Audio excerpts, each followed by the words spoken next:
آخری سالوں میں شہید کی برسی کے موقع پر اتفاقاً وہاں بھی شہید کی برسی کروائی ہم نے، اور اس میں تقریر کر کے میں باہر نکلا تو وہ آگے ایک ایرانی صاحب آگے انٹرویو کے طور پر انہوں نے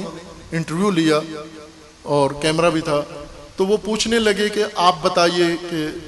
چند ایک سوال شہید کے بارے میں کر کے پھر یہ پوچھا کہ آج کل تشیع کو کون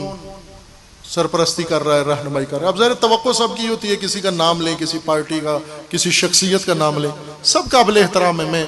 نفی نہیں کرتا کسی کی، لیکن اس بزرگوار کو ریکارڈنگ ہے اس کے پاس، میرے پاس نہیں ہے، اس کو میں نے کہا کہ آج بھی تشیع کی قیادت روح شہید عارف حسینی کر رہی ہے. تو اس نے تصحیح کے لیے پھر پوچھا کہ آپ نے یہ کہا ہے کہ آج بھی پاکستانی تشیع کی قیادت شہید کی روح کر رہی ہے؟ میں نے کہا یہی کہا ہے. تو کہا مجھے آپ کا اس بات پر ایمان ہے؟ میں نے کہا پورا ایمان ہے،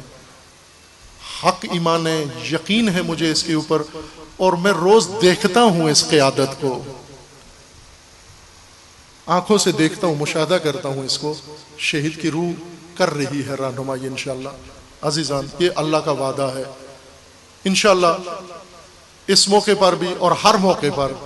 آپ نے ہر میدان کے اندر انشاءاللہ حاضر رہنا ہے. جو راہ شہید ہے، جو اصل شخصیت شہید ہے، تحریف کے بغیر،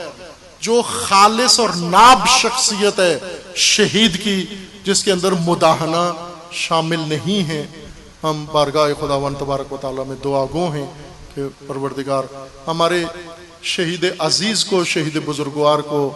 ائمہ اطہار و انبیاء کرام کے ساتھ محشور فرمائے انشاءاللہ.